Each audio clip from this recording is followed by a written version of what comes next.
मेरी नाक कटवा कर रख दी। मैंने तो तुझे बहुत प्यार किया, लेकिन तूने ही ये सिला दिया मेरे प्यार का। अब मैं तुझे इस घर में एक पल भी और रहने नहीं दूंगा। चल निकल मेरे घर से। रौनक ने गबरू को अपने घर से निकाल दिया और बेचारा गबरू रोते हुए चुपचाप वहाँ से चला गया। हालांकि वो ज्यादा दूर नहीं गया। अरे रुको रुको, इन्हें क्यों फेंक रहे हो? इन्हें रहने दो, मेरा मतलब है किसी के काम आ जाएंगे। नहीं, आज इस डायपर की वजह से मेरे घर पर पुलिस आई है। मैं इसे अपने घर पर और नहीं रख सकता। रौनक ने वो सारे डायपर उठाकर फेंक दिए। उस रात शर्मिली टेंशन के मारे बिल्कुल भी नहीं सो पाई और वो सारी रात भर जागती रही। ऐसे ही 2-3 दिन तक तो शर्मिली सोई नहीं, लेकिन फिर एक रात उसकी आंख लग गई और आंख लगते ही जिस बात का डर था वही हुआ। उसने बिस्तर पर सुसु और पॉटी एक साथ कर दी। अगले दिन जब रौनक उठा तो उसने जो देखा तो वो देखकर हैरान रह गया। ये क्या? अब तो गबरू भी यहाँ नहीं है, तो फिर ये सब किसने किया?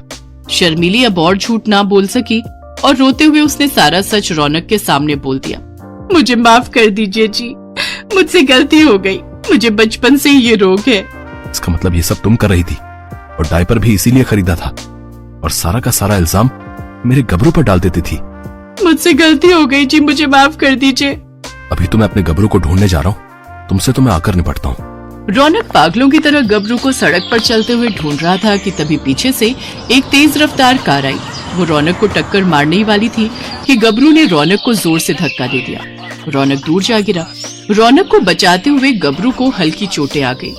गबरू, मेरा गबरू, तुझे तो चोट आई है। मैं अभी तुझे हॉस्पिटल ले चलता हूँ।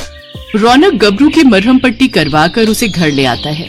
देखा शर्मिली, आज तुम्हारे झूठ की वजह से मेरे गबरू को चोट आ गई। आज मेरी जान बचाकर उसने अपनी जान की बाजी लगा दी। मुझसे गलती हो गई जी। अगर मैं अपनी बीमारी आपसे नहीं छुपाती तो आज ये सब नहीं होता। कोई बात नहीं शर्मिली, हम तुम्हें डॉक्टर के पास ले जाएंगे और तुम्हारा इलाज करवाएंगे। हाँ बहू, तुमने अपनी गलती स्वीकार कर ली, ये बड़ी बात है।